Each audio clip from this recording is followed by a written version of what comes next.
name is Shayna, and I'm going to make a video today about the axial skeleton. Okay, so the axial skeleton consists of the skull here, the mid part of the body, and down towards the vertebral column. Alright, so we're going to start with the skull.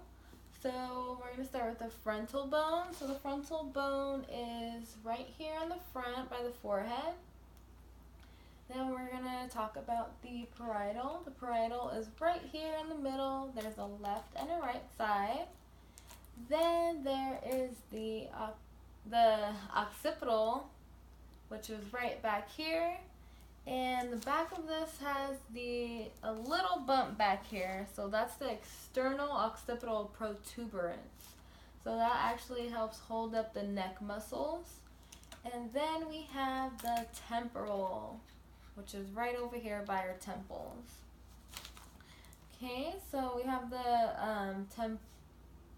temporal mandibular joint. So that's over here by the cheekbone. The mastoid process, which is back here. The styloid process, which is always right here next to it. The external acoustic meatus, that's right here. It's a little tiny hole right here. Helps us with our hearing. The squamous part of the temporal is right over here. And squamous means the flat part, so we always know which one it is. So now we're going to open up the skull so we can see the inside of the cranium. Okay, so the petrous part of the temporal is right in here. I'm going to try to give you a good view. So it's going to be here. That's the petrous part. So in there also consists of the auditory ossicles. Okay, and then also we have the internal acoustic meatus, which is also in here. So it's right over here. It's a little indentation. And then we also have the external here. So for the internal, the cranial nerves that go through here are cranial nerve 7 and 8. Okay, so we're going to put this back on. And then next we are going to talk about the sphenoid. The sphenoid is right over here. You can locate it. You can see the suture lines, so that's easily recognizable. The orbital part, so the greater wing, lesser wing, optic canal, and the sella tarica. So those are internal structures. So I'll just take off the skull one more time and show you. Okay, so the greater is right over here. The lesser wing is also in here. I'm not sure if you can see it. The optical canal is there, right in there, and the sella tarica is right in here. So that one is the rectangular part.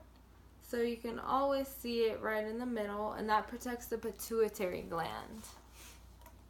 Okay, so also the ethmoid. The ethmoid is also there, so that's a part of the orbital structure.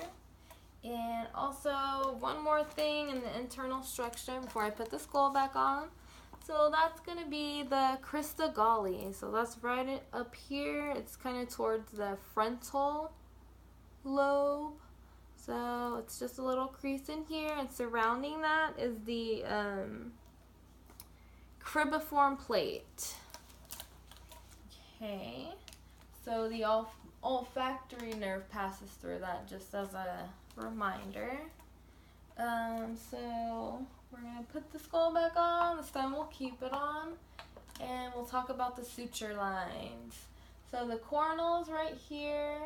That is part of the frontal lobe.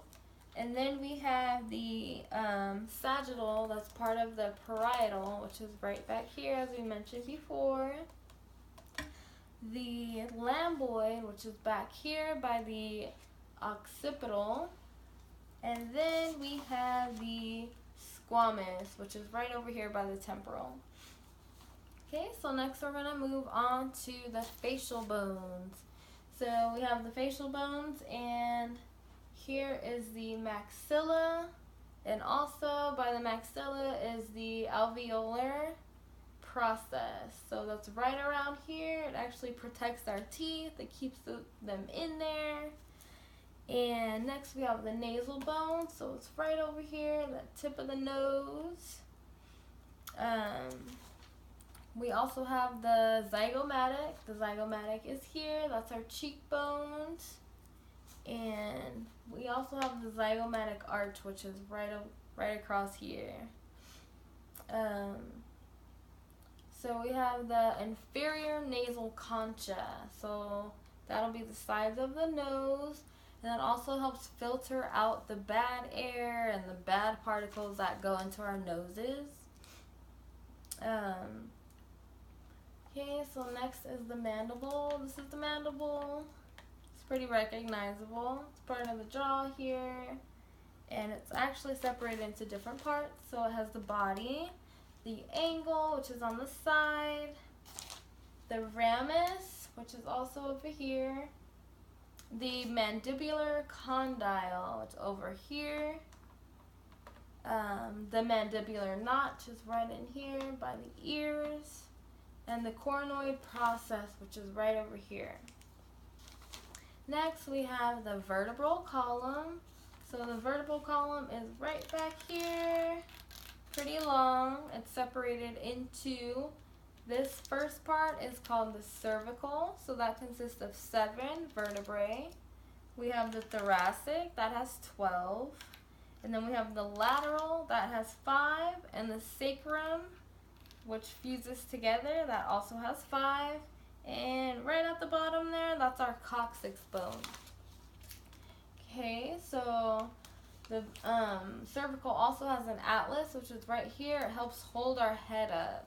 So without that, we wouldn't be holding our head up very well. And also something about the thoracic, well, the cervical actually, we can actually feel on our own necks, we can feel and palpate the bones right there. And that way we know that that's what it is.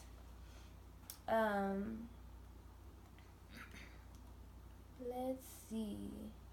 So the spinous process. The spinous process is right here. So you can feel all of these poking out right here. That's part of the spinous process. The transverse processes is right on the sides of that. So it's right on here, a little bit smaller than the spinous process. The intervertebral foramen. So that's in between the vertebrae here. It's pretty small, so you can barely even tell. The body of centrum. So the body is right here. It's the thicker areas that actually helps hold our body weight and our posture. And the position of the intervertebral disc are adjacent to the vertebrae here in our back, excuse me. So next we have the sternum. The sternum consists right here. This is the manubrium. This is the body, which goes down below. The xiphoid process is right down here. And just the way that I remember what it is in CPR, they teach you not to press down right here while you're doing your compressants because you don't want to puncture the heart or any other organs in the body. Next is a jugular notch. So that's right up here, a little curve in there. And then next we will talk about the ribs. So the ribs are all right here. We have the true ribs that are here. They're connected to something. So they're connected right back here to the vertebrae. And then we have the false ribs down here. They aren't connected. And then we have the floating ribs right here that are just extra support for our viscera. Okay, so another thing is the head of the rib is right here. That's where it starts, and then the neck follows, kind of like us. We have our head and then our neck for support, and then also here is the tubercle. So that's right there. That finishes it off into that circular area. And that is it. Thank you for watching.